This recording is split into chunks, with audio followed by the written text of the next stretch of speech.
Hello friends, super magic રસોઈમાં મિત્રો હું આપનું સ્વાગત કરું છું।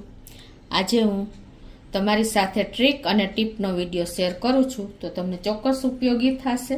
ગમે તો લાઈક કરજો, શેર કરજો અને સબસ્ક્રાઈબ કરવાનું તો ભૂલતા જ નહીં। અને મિત્રો બાજુમાં રહેલ બેલ આઇકનને પણ પ્રેસ કરજો, જેથી કરીને લેટેસ્ટ વિડીયોની માહિતી તમને મળતી રહે।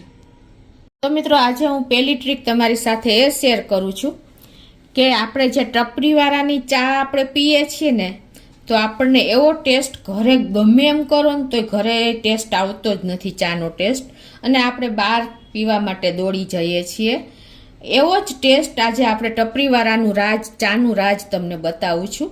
તો એમાં એ લોકોનું રાજ શું છે કે આપણે જે આ ચા હોય છે ને, તમે ગમે એમ કરો ને તોય ઘરે એ ચાનો ટેસ્ટ લેવા માટે શું કરવાનું કે આપણે જે ચાની ભૂકી, કોઈ પણ ચાની ભૂકી તમે વાપરતા હો ને, એમાં તમારે એક વસ્તુ એડ કરવાની છે, અને એ વસ્તુ છે મિત્રો, અને અત્યારે જો આપણે આ 250 ગ્રામ ચાની ભૂકી છે, એની સામે તમારે શું કરવાની છે એડ ખબર છે? કોફી પાવડર, કોઈ પણ કોફી, અત્યારે મેં નેસ કોફી લીધી છે। તમારે 250 ગ્રામ ચામાં તમારે 1 ટીસ્પૂન જેવો કોફી પાવડર એડ કરી દેવાનો છે।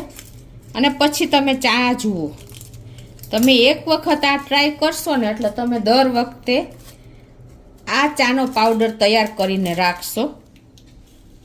તો હવે 1 ચમચી એટલે કે 1 ટીસ્પૂન આપણે કોફી પાવડર ચાના જે મમરી કે કાંઈ પણ ભૂકી ડસ્ટ હોય ને એમાં તમારે મિક્સ કરી દેવાનું છે આ રીતે। જે લારીવાળા કે તમે રેસ્ટોરન્ટમાં ક્યાંય પણ તમે ચા પીઓ છો ને, ત્યારે તમને એ ચાનો ટેસ્ટ આપણને રહી જાય છે કે આવી ચા આપણે ઘરે કેમ ટેસ્ટ નથી આવતો। તો એના માટેનું આ રાજ છે મિત્રો। એ લોકો 250 ગ્રામ ભૂકીમાં આપણે અંદાજે 1 ટીસ્પૂન જ આપણે કોફી પાવડર મિક્સ કરી દેવાનો છે। અને હવે તમે આ ચા બનાવજો અને તમે મને યાદ કરશો કે બેન બરાબર કહેતા હતા।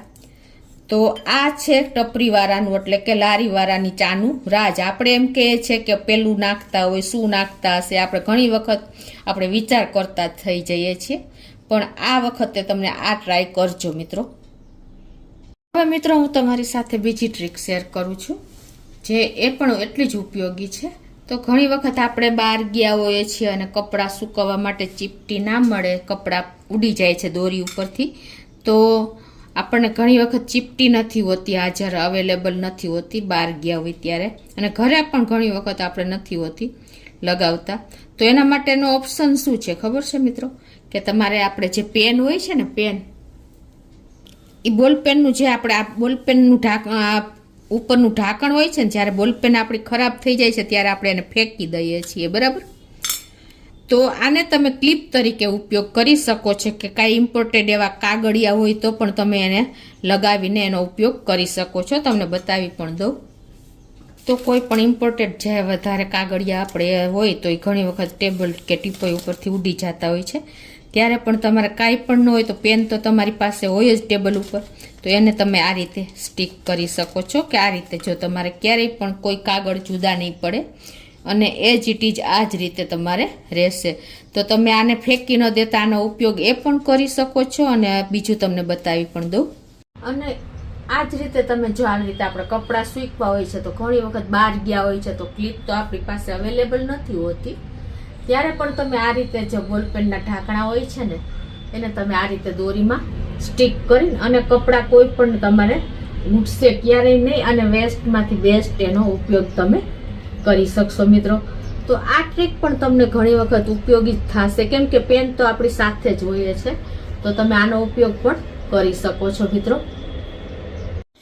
તો મિત્રો બંને ટ્રીક તમને ઉપયોગી થશે રોજ બરોજ લાઈફમાં, કેમ કે બંને એટલી જ આપણને ઇમ્પોર્ટન્ટ છે કે સવારે ઉઠીને પહેલાં આપણે ચા જોઈએ છે। ચા પરફેક્ટ મળે ને તો જ આપણો આખો દિવસ પરફેક્ટ જાય છે, કેમ કે જેની જેની ચા બગડી એની સવાર બગડી, અને જેનું અથાણું બગડ્યું એનું વરસ બગડ્યું, એના જેવું છે આ।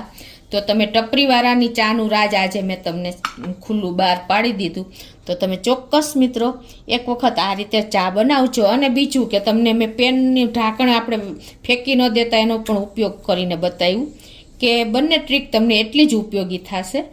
તો મિત્રો તમને ગમે તો લાઈક કરજો, શેર કરજો અને સબસ્ક્રાઈબ કરવાનું તો ભૂલતા જ નહીં.